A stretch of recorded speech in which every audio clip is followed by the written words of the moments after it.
प्रायद्वीप के पोरबंदर में हुआ था। गुजरात के काठियावाड़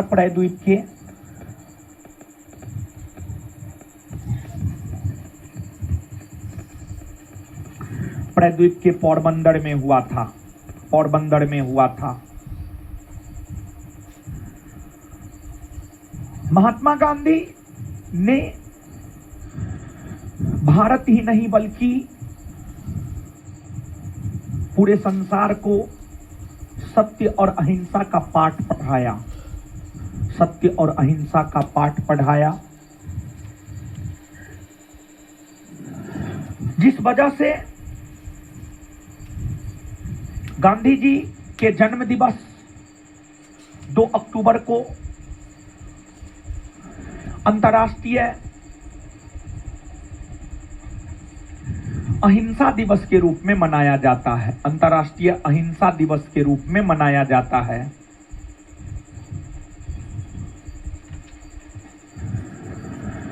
गांधी जी के पिता करमचंद गांधी थे।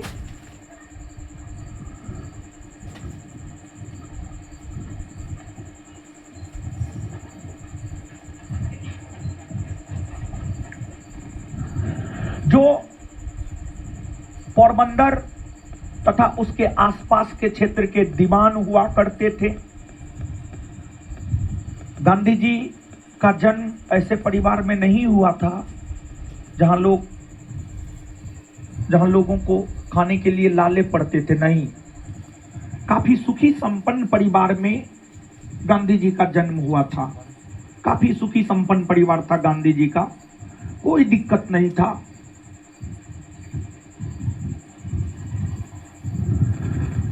गांधी जी की माता पुतलीबाई थी।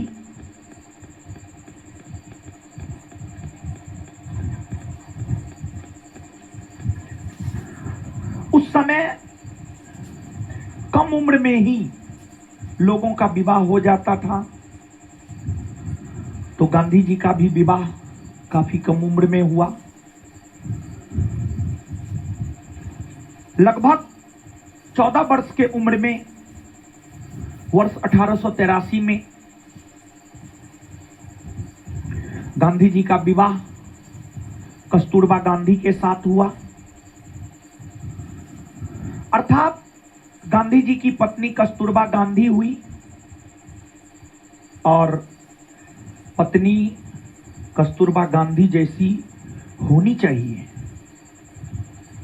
इसके विषय में जब आप पढ़ेंगे इतिहास, तो सिर्फ गांधी गांधी करता है। कस्तूरबा गांधी भी स्वतंत्रता सेनानी रही है। और देखिए, पत्नी कई प्रकार की होती है। अलग अलग लोगों का अलग अलग प्रकार का पत्नी होता है, समझे। और एक बात आप जानिए, आप जैसन रहेंगे पत्नियों आपको वैसने मिलेगी। एकदम एगो बात कहा जाता है कि भगवान जो है जोड़ा बड़ी सोच समझ के लगाता है। आप अगर मक्खी चूस है, आपकी पत्नियों मक्खी चूस। आप अगर दिलदार हैं, आपकी पत्नियों दिलदार मिलेगी। आप अगर चरित्रवान है तो आपकी पत्नी भी चरित्रवान होगी। आप अगर निर्लज पतित है तो आपकी पत्नी भी निर्लज पतित होगी। तो कस्तूरबा गांधी का भारत के स्वतंत्रता आंदोलन में योगदान रहा है। और देखिए, इसलिए बोले कि पत्नी हो तो कस्तूरबा गांधी जैसी। गांधी जी के कंधा से कंधा मिलाकर कस्तूरबा गांधी भारत के स्वतंत्रता आंदोलन में भाग ली थी। गांधी जी जेल जाते थे, ये भी जेल जाती थी। मतलब अगर मान लिया जाए उनकी भागीदारी होगी तो निश्चित तौर पर उनको भी जेल जाना पड़ेगा। तो गांधी जी के साथ स्वतंत्रता आंदोलन में भाग लेती थी तो स्वाभाविक सी बात है, जेल जाना पड़ता था। गांधी जी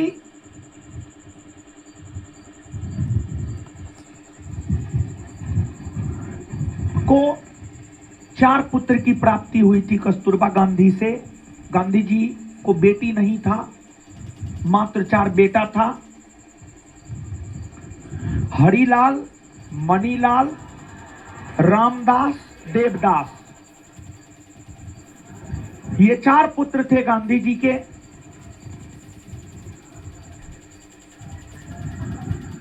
वहीं गांधी जी के 5वें पुत्र की संज्ञा जमनालाल बजाज को दिया जाता है। जमनालाल बजाज गांधी जी के पुत्र नहीं थे, लेकिन उसे गांधी जी अपने पुत्र के समान मानते थे, जिस वजह से जमनालाल बजाज को गांधी जी के 5वें पुत्र की संज्ञा दी जाती है।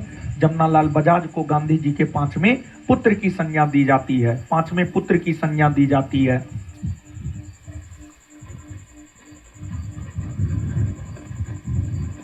ये तो गांधी जी के जीवन परिचय के विषय में हुआ। यहीं पर 1-2 बात और जानिए। गांधी जी ने अपना राजनीतिक गुरु गोपाल कृष्ण गोखले को माना। गांधी जी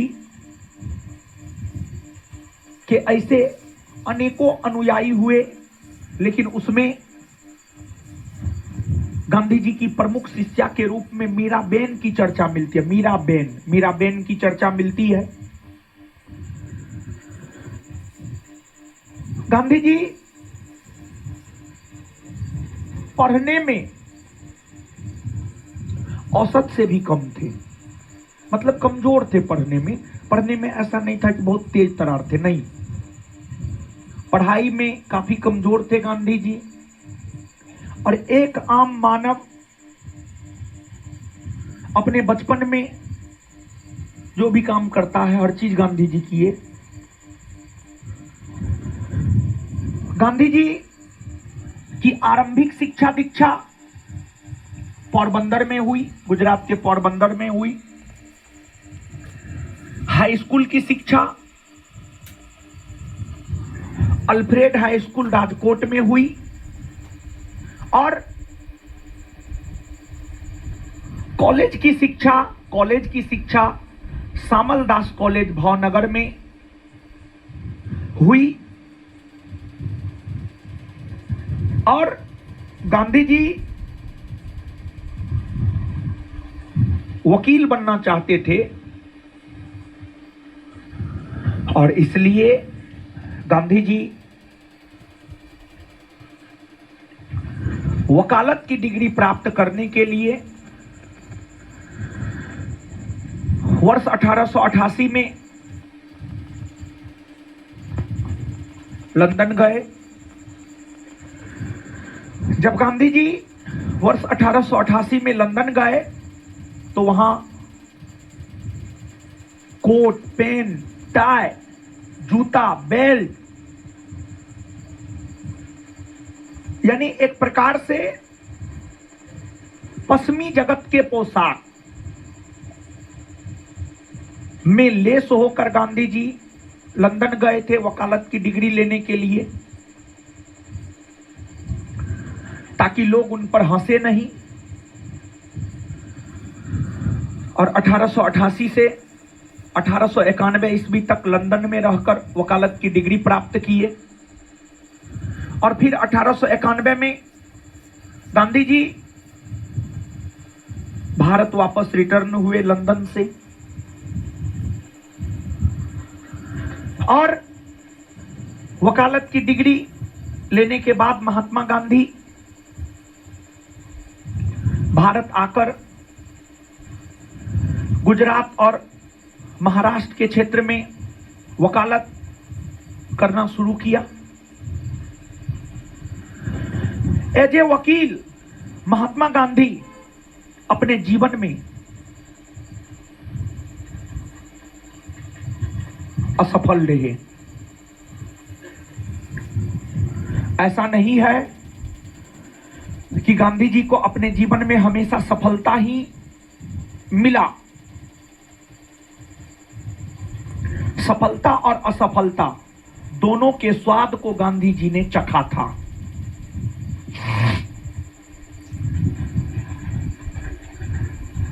गांधी जी ने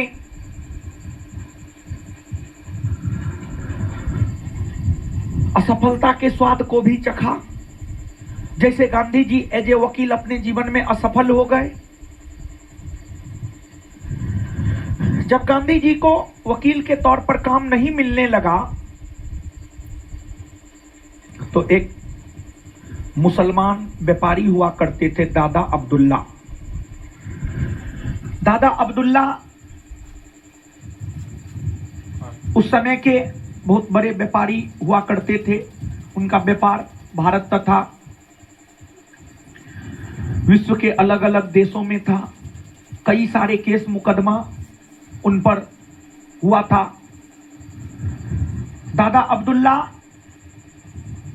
गांधी जी के परिवार से जुड़े हुए थे। दादा अब्दुल्ला ने अपने ऊपर दक्षिण अफ्रीका में हुए केस की पैरवी के लिए महात्मा गांधी को हायर किया और दादा अब्दुल्ला की केस की पैरवी के लिए महात्मा गांधी 1 वर्ष के लिए दक्षिण अफ्रीका वर्ष 1893 में गए। वर्ष 1893 में महात्मा गांधी 1 वर्ष के लिए दादा अब्दुल्ला की केस की पैरवी के लिए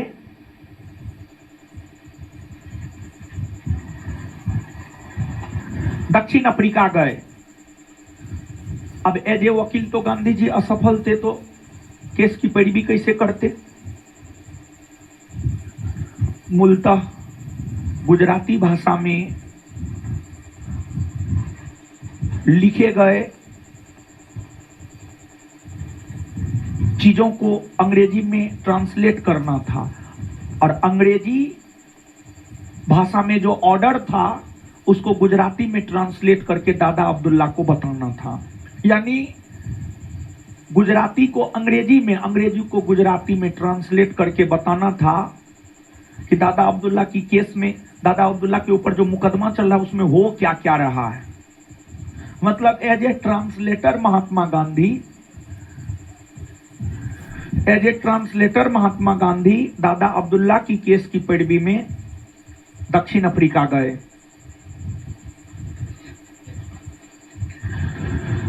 गांधी जी दक्षिण अफ्रीका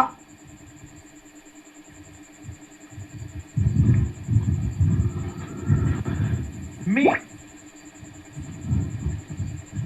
एक बार जब डरबन से प्रिटोरिया की यात्रा कर रहे थे तो उनके साथ एक घटना घटित हुई।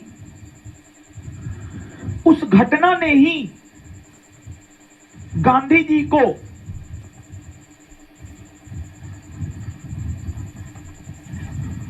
प्रेरणा दिया कि भारतीयों के हक और अधिकार के लिए गांधी जी आगे आकर लड़ाई लड़े। क्या हुआ था? तो गांधी जी दक्षिण अफ्रीकी प्रवास के दौरान डरबन से प्रिटोरिया की यात्रा कर रहे थे। पटना से दिल्ली की यात्रा, पटना से मुंबई की यात्रा, डरबन से प्रिटोरिया की यात्रा कर रहे थे। डरबन से प्रिटोरिया की यात्रा कर रहे थे। गांधी जी डरबन से प्रिटोरिया की यात्रा ट्रेन से कर रहे थे और गांधी जी के पास ट्रेन के फर्स्ट क्लास श्रेणी का टिकट था। तो ट्रेन के फर्स्ट क्लास श्रेणी से गांधी जी डरबन से प्रिटोरिया की यात्रा कर रहे थे।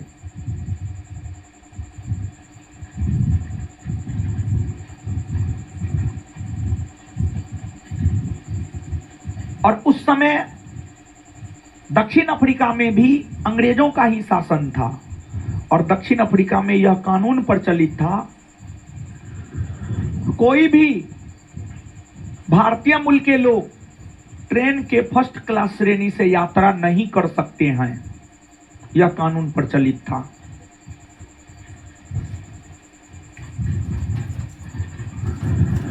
लेकिन गांधी जी के पास फर्स्ट क्लास श्रेणी का टिकट था, तो गांधी जी फर्स्ट क्लास श्रेणी में यात्रा कर रहे थे।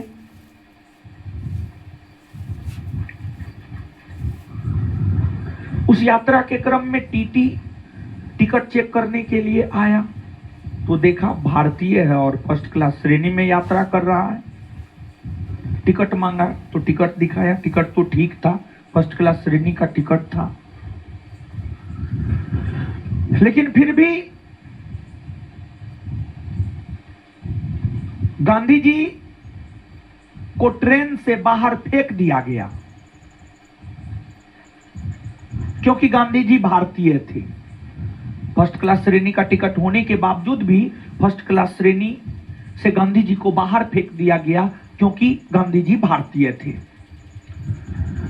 और गांधी जी को इन दोनों स्टेशनों के बीच में एक स्टेशन है Saint Peter Maritzburg.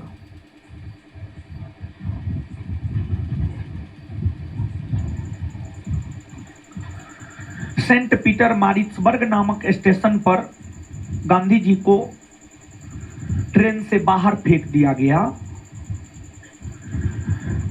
Gandhi ji अचंभित हो गए, आश्चर्यचकित हो गए। ये कहा है कि फर्स्ट क्लास श्रेणी का टिकट है, तब तो हम यात्रा कर रहे हैं। अगर हमारे पास टिकट नहीं होता तब हम यात्रा करते, तब अगर हमें फेंक दिया जाता तो कोई दिक्कत नहीं था, लेकिन हम तो फर्स्ट क्लास श्रेणी का टिकट लेकर के यात्रा कर रहे हैं, इसके बावजूद हमें ट्रेन से बाहर कर दिया गया है। गांधी जी ने इस बात का विरोध किया और गांधी जी अपनी माता से प्रभावित थे और गांधी जी की माता ने गांधी जी को यह सिखलाई कि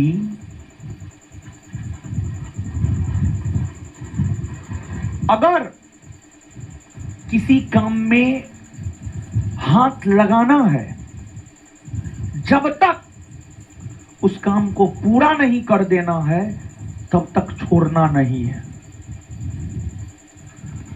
मतलब अगर दरोगा की तैयारी कर रहे हैं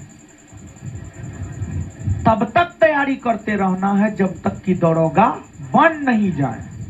ये नहीं कि नालायक निकम्मा अयोग्य के तरह दिए परीक्षा में नहीं हुआ, मुंह थबड़ा के रोड पे घूम रहे हैं। नहीं, सफलता असफलता एक ही सिक्के के दो पहलू हैं।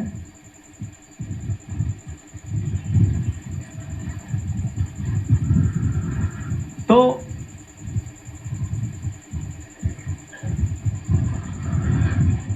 गांधी जी को उनकी माता ने सिखलाया था, एक तो सोच समझ करके काम में हाथ लगाना है, और अगर किसी काम में हाथ लगाना है तो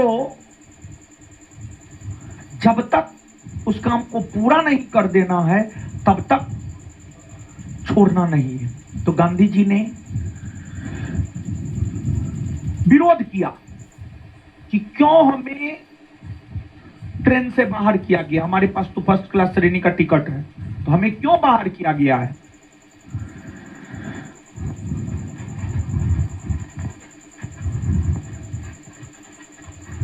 गांधी जी अपने विरोध को एकदम पुरजोर तरीका से किया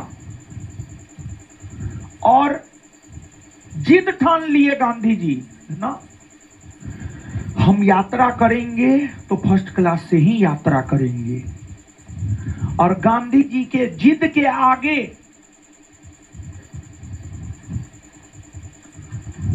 झुकना पड़ा।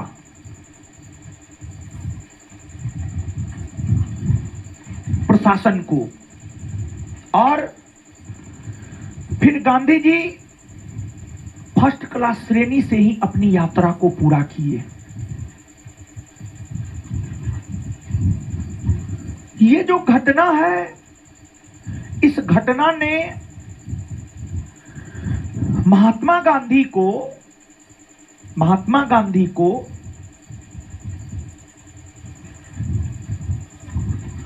यह प्रेरणा दिया कि अगर कोई बात सत्य है,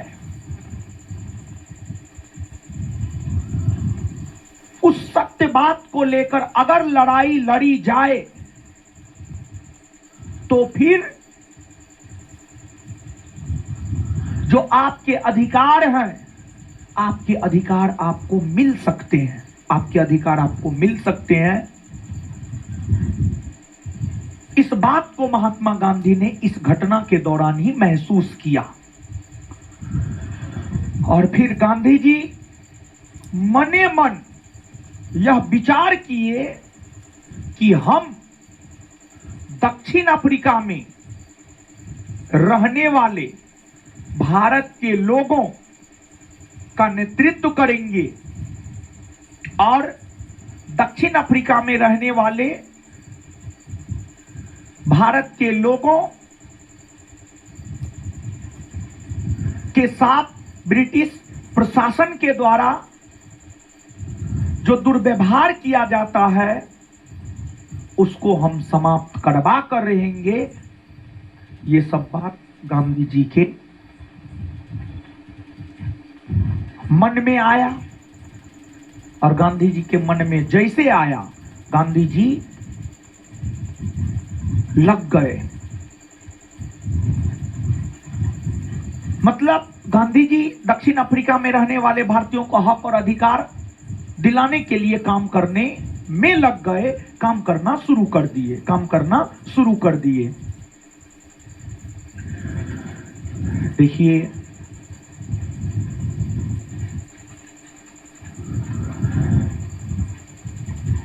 गांधी जी ने दक्षिण अफ्रीका में रहते हुए यह देखा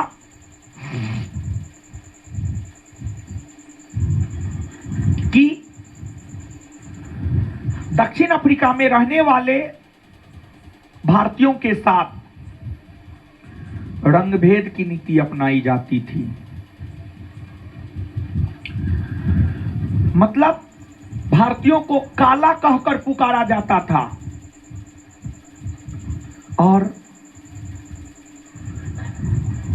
दक्षिण अफ्रीका में यह कानून था कि अगर कोई भारत के लोग हैं तो उन्हें अपना पहचान पत्र हमेशा अपने पास रखना है।